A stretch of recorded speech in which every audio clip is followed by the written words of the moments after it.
guys, welcome back to my YouTube channel Standard Classes. So today I'm going to continue chapter 10 straight lines exercise 10.1 and trust me, जैसा कि मैं आपको previous video में बता चुकी हूँ, थोड़ा टेक्निकल चैप्टर है, ध्यान से समझना है। फर्स्ट एक्सरसाइज में ही बच्चे डर जाते हैं, बट अभी तक आपको मैंने 3 क्वेश्चन और इसके एग्जांपल्स कराए हैं। डैम श्योर वो आपको अच्छे समझ आ गए होंगे एंड आगे आने वाले क्वेश्चंस भी मैं आपको बहुत ज़्यादा सिंपल और ईजी तरीके से कराऊंगी, तो बिल्कुल टेंशन मत लेना, बस कॉन्सेप्ट पे फोकस करना, ठीक है। तो आज मैं स्टार्ट कर रही हूँ आपका क्वेश्चन 4 से। क्वेश्चन 4 हमें क्या बोलता है? Find a point on. आपको ना क्वेश्चन पढ़ते टाइम एक एक चीज ध्यान से पढ़नी है, क्योंकि अगर इस क्वेश्चन में किसी भी क्वेश्चन में स्ट्रेट लाइंस की एक भी चीज मिस हो जाती है ना, तो बंदा वहीं घूम जाता है, भाई करेंगे कैसे क्वेश्चन, कुछ मिसिंग सा लग रहा है, कुछ डिटेल्स गिवन नहीं है, पर सब कुछ क्वेश्चन में ही गिवन है। तो सबसे पहला स्टेप है, अगर आपको कोई भी स्ट्रेट लाइन का क्वेश्चन क्रैक करना है, उसकी लैंग्वेज अच्छे से पढ़ो, ठीक है। सो यहाँ पे क्या लिखा है? Find a point on the x axis. X axis पे आपको एक पॉइंट फाइंड आउट करना है। जो मैथ्स वाले बच्चे हैं जिनको बिल्कुल क्लियर है कॉन्सेप्ट, एक्स एक्सिस पे अगर वो कोई पॉइंट होगा तो क्या होगा कोऑर्डिनेट उसका? a,0 लेट कर लेते हैं, क्योंकि y एक्सिस तो 0 होगा ना भाई। चेक करो, ये है आपका कार्टेशियन प्लेन, ठीक है, और ये है आपका पॉइंट एक्स एक्सिस पे। तो इस पॉइंट पे फॉर एग्जांपल ये डिस्टेंस a है, तो a,0। अच्छा चलो ऐसे कर लो, यहाँ पे आ जाओ, ये फॉर एग्जांपल 1 2 3, तो इस पॉइंट को आप क्या लिखोगे? 3,0 नहीं लिखोगे। तो हमेशा एक्स एक्सिस पे जो भी पॉइंट होता है उसका y कोऑर्डिनेट क्या होता है? 0। तो हमें एक तरीके से क्या निकालना है? पॉइंट निकालना है एक्स एक्सिस पे, मतलब एक पॉइंट हमारे पास पहले से ही है। बात समझ रहे? उसका उस पॉइंट का एक कोऑर्डिनेट, बस आपको a की वैल्यू निकालनी है। बिल्कुल सही समझा अब आपने। Which is equidistant from the point this. तो क्यों ना पहले इसको बना लें, ठीक है। मैं अंदाजा बनाऊंगी, एक्यूरेट नहीं बनाऊंगी, बिल्कुल पॉइंट्स के हिसाब से, क्योंकि हमें क्लियर करना है कॉन्सेप्ट, ठीक है। देखो 3,4 फॉर एग्जांपल यहाँ पे 3 है और यहाँ पे कहीं 4 है, तो ये कोई पॉइंट हो गया 3,4, और 7,6, तो 7 यहाँ पर होगा फॉर एग्जांपल ले रहे हैं, और 6 यहाँ पर होगा, ठीक है। तो अब आपके ये 2 पॉइंट हो गए, ये हो गया आपका 3,4 और ये पॉइंट हो गया 7,6। अब आपको एक पॉइंट निकालना है ऑन एक्स एक्सिस, जो कि a,0 हम ऑलरेडी बता चुके हैं। जो पॉइंट है ये इससे और इससे इक्वी डिस्टेंस पर है। इसका मतलब क्या है कि ये वाला डिस्टेंस फॉर एग्जांपल ये a है, ये b है, ये c है, ab is equals to bc, क्योंकि इक्वी डिस्टेंस, दोनों का सेम डिस्टेंस है। अभी फिगर में देखने से नहीं लग रहा, बट ये समवॉट ऐसे बनेगा फिगर आपका, ठीक है। क्योंकि देखो 3,4 ऑब्वियसली नीचे, 7,6 ऑब्वियसली ऊपर, तो ये लाइन ऊपर है, ये लाइन, बट ये जो पॉइंट है इन दोनों से इक्वल डिस्टेंस पर है। तो यहाँ से हमारा क्लू मिल गया हमें कि जो ए बी का डिस्टेंस है वो किसके डिस्टेंस के इक्वल है? बी सी के डिस्टेंस के इक्वल है। बस यहाँ से क्लू मिल गया, इसी से अब अपना क्वेश्चन स्टार्ट करेंगे। और डिस्टेंस फॉर्मूला हम सबको पता है, x2 माइनस x1 का whole square plus y2 minus y1 का होल स्क्वायर। यही चीज मैंने यहाँ पर करी, as these two distance are equidistant. तो आप क्या करोगे? चेक करो, ध्यान से चेक करो, ठीक है। हम सबसे पहले इस वाले पॉइंट को ले लो, x2 माइनस x1, तो 7 माइनस a का होल स्क्वायर प्लस 6 माइनस 0 का होल स्क्वायर, ठीक है, इज इक्वल टू। अब इस a b के डिस्टेंस पर आ जाओ, a b का डिस्टेंस क्या हो जाएगा आपका? x2 माइनस x1, तो 3 माइनस a का होल स्क्वायर, ठीक है, और उसके बाद आ जाएगा आपका 4 माइनस 0 का होल स्क्वायर। अब आप सोच सकते हो कि आप सोच रहे हो कि हम इसको ऐसे भी तो कर सकते थे, बी ए बी सी, बिल्कुल आप इसको ऐसे भी कर सकते हो, कोई दिक्कत नहीं है, बस दोनों में सेम लगाना। जैसे मैंने यहाँ पर एक्चुअली में मैंने यहाँ पर बी सी और बी ए यूज करे, देखो ना 7 में से ए माइनस करा है मैंने, तो ये मेरा x2 हुआ, ये मेरा x1 हुआ, तो मैंने बी सी का डिस्टेंस निकाला और बी का डिस्टेंस निकाला है। आप सी बी और ए बी का डिस्टेंस भी निकाल सकते हो, कोई दिक्कत नहीं है। इंट्रोडक्शन वीडियो में ये चीज बताई थी, उल्टा भी हो सकता है। तो बस हमने इनको उनके डिस्टेंस दोनों को इक्वल पुट करा। 7 माइनस, अब a माइनस बी का होल स्क्वायर, a का square that is 7 7 49 plus b का स्क्वायर, a का स्क्वायर माइनस 2ab, तो 2 इंटू 7 इंटू a क्या हो जाएगा? 14a प्लस ये 0 तो कुछ नहीं, 6 6 36 इज इक्वल टू, सिमिलरली यहाँ पर a माइनस बी का whole square, a square that is 3 का स्क्वायर इज 9 प्लस b का स्क्वायर, a का स्क्वायर माइनस क्या आ जाएगा? 2ab, तो 3 into 2 into a will give you what? 6a plus 4 4 जा 16। ठीक है, थोड़ा सा भी सॉल्व कर लेते हैं। ये वाला A square as it is -14 है as it is, 49 + 36 will give you 85। Similarly वाला A square as it is -6 है as it is and 16 + 9 will give you 25। अब रूट में तो सॉल्व कर नहीं सकते, तो मैंने क्या कर दिया, स्क्वायरिंग बोथ द साइड। जब स्क्वायर करेंगे तो स्क्वायर से रूट कैंसिल हो जाएगा, तो आपके पास बस यही इक्वेशन बनेगी। अब थोड़ी शिफ्टिंग कर लो, ए स्क्वायर से ए स्क्वायर कैंसिल हो जाएगा, यहाँ पे वहां जाके माइनस हो जाएगा, क्योंकि ये -14 है एज इट इज, ये -6 है, यहाँ के +6 से हो गया, 25 एज इट इज, ये +45 आ जाके -85 हो जाएगा। ठीक है, प्लस माइनस -14 में 6 से क्या बचा -8 है equal two plus minus minus, और 25 में से 85 क्या बचा -60। माइनस से माइनस कैंसिल हो गया, ए यहाँ पे डिवाइड में 8, यहाँ पे डिवाइड में भेजो 60/8। ए की वैल्यू क्या आ जाएगी आपकी 15/2। तो आपका एक्स कोऑर्डिनेट क्या हो गया 15/2, 0। आई होप गाइस ये चीज आपको बिल्कुल अच्छे से क्लियर है। उसके बाद आता है आपका क्वेश्चन 5। ठीक है, find the slope of a line. एक लाइन का स्लोप निकालना है, तो एकदम से माइंड में दो फॉर्मूला है।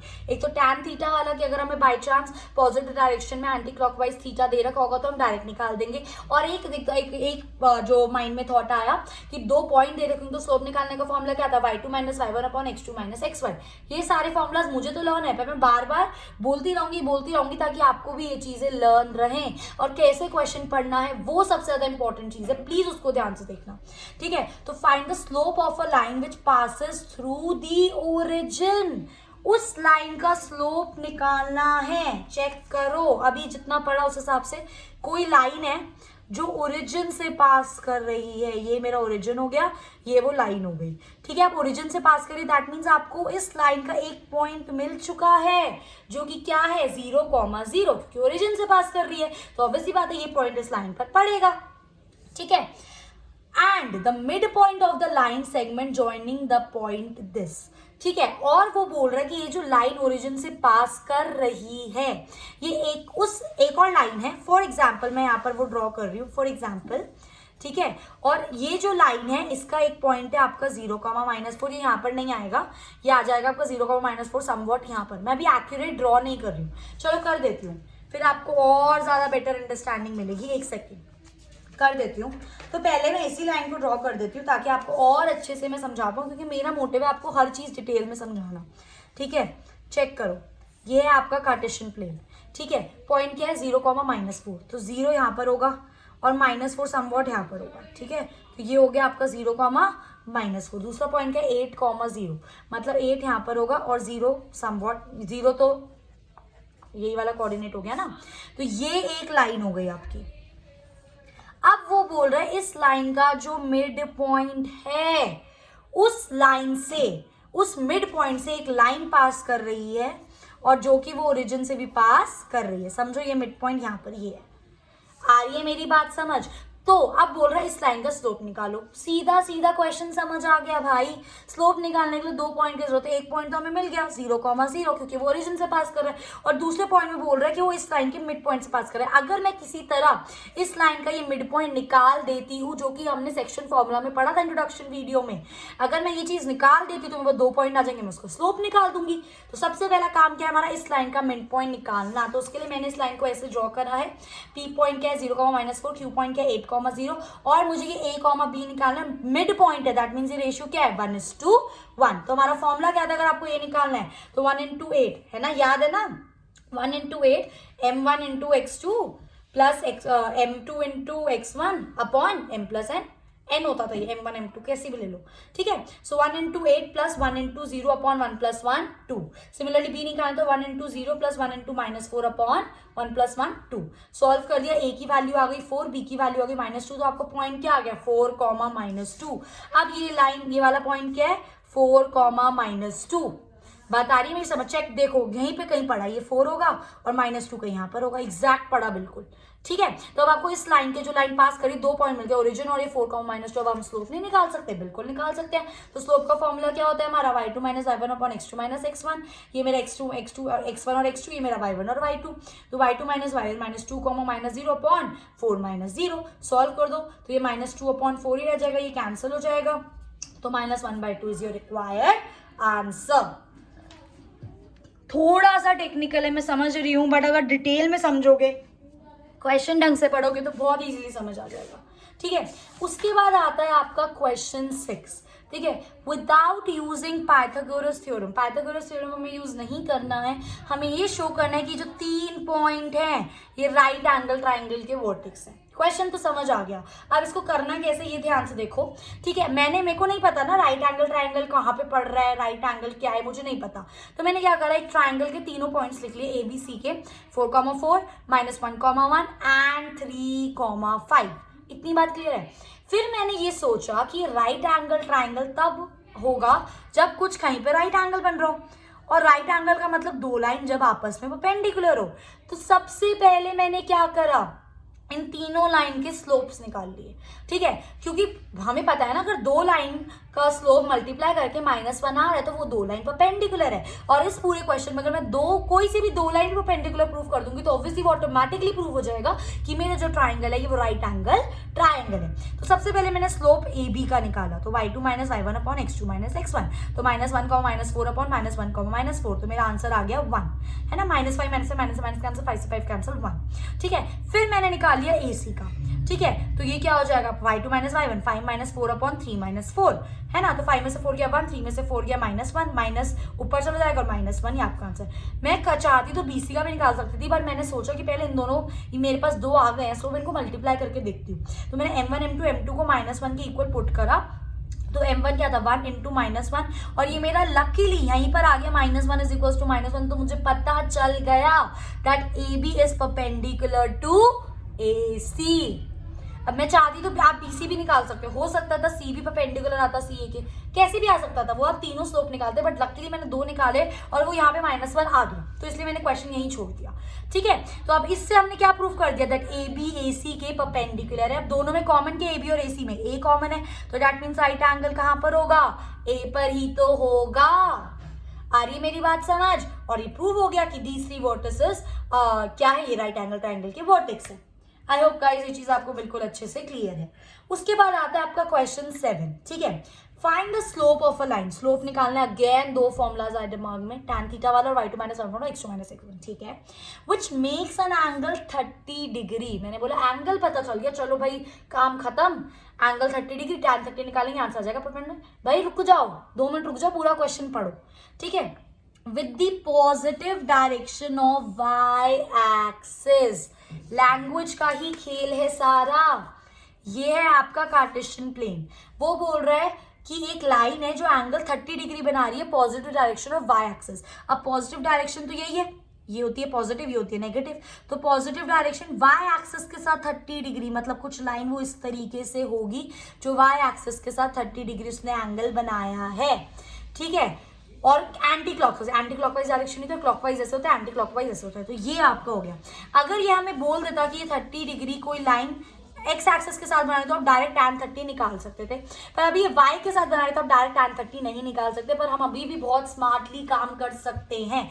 हमको पता है कार्टेशियन प्रोडक्ट हमेशा 90 डिग्री पे होता है, तो ये 90 हो गया, 30 हो गया, तो ये क्या पूरा एंगल कितना बन गया, 90 + 30 120। अब आप निकाल सकते हो पॉजिटिव डायरेक्शन एंटी क्लॉकवाइज में ये जो लाइन है एक्स एक्सिस के साथ 120 डिग्री बना रही है। अब हम डायरेक्ट क्या पुट कर सकते हैं, tan 120।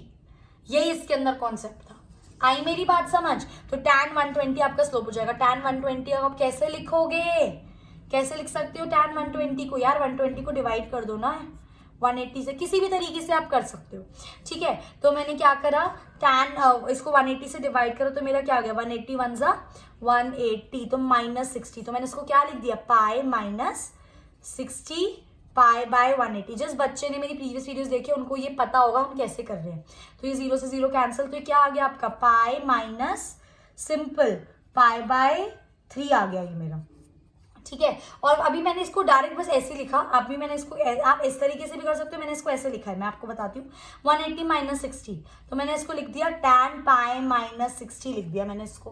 ठीक है, तो tan पाई क्योंकि 180 में 60 माइनस करूंगी तो क्या बन गया। अब देखो पाई पे तो चेंज नहीं होता, सारे 11th के अभी पढ़ाया था ट्रिग्नोमेट्री, मैंने आपको डिटेल में चीज आपको अच्छे से आती होगी। ठीक है, पाई में तो चेंज नहीं होता है। ठीक है, तो ये tan एज इट इज रहेगा, पाई -60, तो बस 60 की जगह पाई बाय 3 रेडियन या डिग्री कैसे भी लिख लो, कोई दिक्कत नहीं है। तो ये पाई पे चेंज होगा तो tan 60 एज इट इज, पर पाई माइनस ये पाई होता है पाई माइनस सेकंड क्वाड्रेंट, और सेकंड क्वाड्रेंट में tan क्या होता है, नेगेटिव होता है, तो -tan 60 will give you -√3। I hope guys ये चीज आपको बिल्कुल अच्छे से क्लियर है। उसके बाद आता है आपका क्वेश्चन 8, ठीक है। Find the value of x for which these 3 points are collinear. हमें पहले ही बोला हुआ ये 3 पॉइंट कोलिनियर हैं। कोलिनियर है मतलब क्या, इसका इन 2 पॉइंट्स का स्लोप इक्वल होगा इन 2 पॉइंट्स के स्लोप के, तो निकाल दो ना slope. 1 minus minus 1, 1 plus 1 upon 2 minus X is equal to, equal होगा 5 माइनस 1 अपॉन 4 माइनस 2 के। इक्वेट कर दो, 1 plus 1 2, 2 minus X as it is to 5 minus 1 में से 5 में से 1 गया 4 अपॉन 4 में से 2 गया 2 बचा, ठीक है। क्रॉस मल्टीप्लाई कर दिया, 2 2 जा 4 और 4 इंटू 2 माइनस एक्स, तो 4 2 जा 8 माइनस 4x, ठीक है। 4x यहाँ पे आके पॉजिटिव, ये वाला 4 वहाँ जाके नेगेटिव, तो 4x इक्वल्स टू 8 माइनस 4, 8 में से 4 गया 4 बचा, 4x इक्वल्स टू 4, 4 वहाँ पे जाके डिवाइड, तो x की वैल्यू क्या आ जाएगी 1। सिर्फ और सिर्फ कंडीशन याद रखनी है। आई होप गाइस ये चीज आपको बिल्कुल अच्छे से क्लियर है, ठीक है। उसके बाद आता है आपका question 9, without using distance formula. हमें डिस्टेंस फॉर्मूला यूज नहीं करना, हमें बताना है ये 4 पॉइंट हैं, ये पैरेललोग्राम के वर्टेक्स हैं। पैरेललोग्राम मतलब जिसकी ऑपोजिट साइड्स क्या होती है, पैरेलल। खुद सोचो ये 4 पॉइंट मैंने ऐसे ले ली, A B C D। आप हमेशा याद रखना, ये तो हमने बचपन में पढ़ा था 5th 6th क्लास में कि A B C कभी यहाँ पे नहीं आता, हमेशा एक ऑर्डर में चलता है ये। तो A B C D मैंने पॉइंट्स ले लिए। A हो गया मेरा -2, -1, B हो गया मेरा 4, 0, C हो गया मेरा 3, 3 और D हो गया मेरा -3, 2। आ रही है मेरी बात समझ, ठीक है। अब वो बोल रहे कि पैरेललोग्राम प्रूफ करो। कैसे प्रूफ करें यार, एक काम करते हैं, अगर ऑपोजिट डायरेक्शंस को, जैसे मैं AB को DC के पैरेलल प्रूफ कर दूं और AD को BC के पैरेलल प्रूफ कर दूं, तो पैरेललोग्राम प्रूफ हो जाएगा। क्या दिक्कत आ गई इसके अंदर, है ना, हो जाएगा। और पैरेलल कैसे प्रूफ करते हैं, जब 2 के स्लोप इक्वल होते हैं। तो सबसे पहले मैंने AB का स्लोप निकाला, y2 minus y1 upon x2 minus x1, तो 0 माइनस माइनस 1 क्या हो जाएगा 0 प्लस 1, 4 माइनस माइनस 2 क्या हो जाएगा 4 प्लस 2, तो क्या हो जाएगा 1 अपॉन 6। ये स्लोप AB का आ गया। फिर मैंने स्लोप DC का निकाल दिया, क्योंकि मुझे इन दोनों का स्लोप इक्वल प्रूफ करना है, तभी तो पैरेलल होगा। m1 is equal to m2, मतलब 2 लाइन पैरेलल है, ठीक है। तो इसका हो जाएगा y2 minus y1, 3 minus 2 upon 3 minus minus 3, तो 3 plus 3, 3 minus 2 1 upon 3 plus 3 6। Check कर लो AB और DC का स्लोप सेम है, that means AB is parallel to DC। Similarly अब AD और BC का स्लोप, AD का स्लोप निकालोगे तो y2 minus y1, 2 minus minus 1 हो गया 2 प्लस 1 अपॉन -3, माइनस प्लस 1 क्या हो जाएगा +2, तो 2 प्लस 1 3 और -3 प्लस 2 क्या होता है -1, तो आपका आंसर आ गया -3। सिमिलरली BC का स्लोप निकाल लो अब आप, तो y2 minus y1, 3 minus 0 upon x2 minus x1, 3 minus 4, 3 में से 0 गया 3 बचा, 3 में से 4 गया -1 बचा -3। चेक कर लो इन दोनों का स्लोप भी इक्वल है, इसलिए AB equals to DC and AD equals to BC, hence ABCD is a parallelogram. I hope guys ये चीज आपको बिल्कुल अच्छे से क्लियर है। इसके बाद आता है आपका find question 10, find the angle between x axis and the line joining the point this. ठीक है, आपको निकालना है, ठीक है। कैसे निकालोगे, एक्स एक्सिस और इस लाइन के बीच में आपको एंगल निकालना है, तो कैसे निकालेंगे। सबसे पहली चीज इस लाइन का स्लोप निकाल लो, क्योंकि सुनो क्यों मैं बोल रही हूँ, क्योंकि हमें एंगल बिटवीन 2 लाइंस निकालना है, और जब भी आप एंगल बिटवीन 2 लाइंस निकालते हो तो आपको उनकी दोनों की स्लोप की जरूरत पड़ती है, ठीक है। तो सबसे पहले मैंने AB का स्लोप निकाल दिया, y2 minus y1 upon x2 minus x1, तो y2 माइनस y1 क्या हो गया -2 माइनस 1 क्या -2 प्लस 1, ठीक है, और 4 माइनस 3, तो आपका आंसर आ जाएगा -1। अब ये स्लोप ऑफ AB आ गया। अब उस लाइन का आप स्लोप कैसे निकालोगे, बिल्कुल आप सही सोच रहे हो, आप वो tan थीटा वाला फॉर्मूला भी यूज कर सकते हो, m2 minus m1 upon 1 plus m2 into m1। आपको इस लाइन का स्लोप पता चल गया। और x एक्सिस पे जब कोई लाइन जाती है, x एक्सिस पे जब लाइन जाती है तो उसका हम स्लोप क्या लेते हैं वो भी आपको अच्छे से पता है, मैंने आपको प्रीवियस वीडियो में ये चीजें अच्छे से बताई थी। ये भी एक तरीका है, मैंने यहाँ पे दूसरे तरीके से सॉल्व करा, क्योंकि हमें स्लोप की बात करें। स्लोप क्या होता है, tan थीटा, कोई लाइन होगी वो x एक्सिस के साथ ही तो जा रही है। फॉर एग्जाम्पल कुछ भी मैं ऐसे ले लेती हूँ अभी रैंडम के लिए, x एक्सिस के साथ ही तो वो एंगल बना रही है ना। तो इसका जो हमारा स्लोप होता है, अगर हम नॉर्मल निकालते तो वो tan थीटा करके निकालते, तो tan थीटा आ जाता है इस लाइन के साथ, और इसका स्लोप क्या आ गया -1, जो हमने ऑलरेडी निकाल दिया। तो मैंने इन दोनों को क्या कर दिया, इक्वेट कर दिया, तो क्या हो गया है आपका tan थीटा इक्वल्स टू -1। अब आप इसको नॉर्मल सॉल्व कर सकते हो, 1 को आप क्या लिख सकते हो tan 45, है ना, माइनस tan 45। अब -1 तो हम छोड़ नहीं सकते, ट्रिग्नोमेट्री में हमने से बहुत सारे क्वेश्चंस करे हैं, तो हम इसको कैसे लिखेंगे, पाई माइनस 45। चेक करो, पाई माइनस सेकेंड क्वाड्रेंट तो नेगेटिव ही आएगा। अब tan से tan कैंसिल, तो थीटा इक्वल्स टू पाई क्या होता है 180 माइनस 45, थीटा की वैल्यू क्या आ जाए आपकी 135। आई होप गाइस ये चीज़ आपको बिल्कुल अच्छे से क्लियर है। कुछ स्टूडेंट्स ने मुझे बोला कि प्लीज़ मैं इस मेथड से भी आपको ये चीज़ सॉल्व करके दिखाऊँ, तो मैं नेक्स्ट वीडियो में क्वेश्चन 10 से ही स्टार्ट करूंगी और इसी वाले दूसरे वाले मेथड से आपको क्वेश्चन सॉल्व करके दिखाऊंगी। सो आई होप गाइस ये चीज़ आपको बिल्कुल अच्छे से क्लियर है। So with this I have not completed exercise first, क्योंकि मैं बहुत आराम से चल रही हूँ ताकि मैं आपको डिटेल में सब कुछ अच्छे से करा सकूँ। In my coming video we will be completing with this exercise and we will moving towards the next exercise of this chapter. So कोई भी डाउट हो प्लीज कॉमेंट करके मुझे बताना। If you like my video please like it, share with your friends and subscribe stand out classes अगर अभी तक नहीं करा है तो। I will see in my next class. Till then happy learning.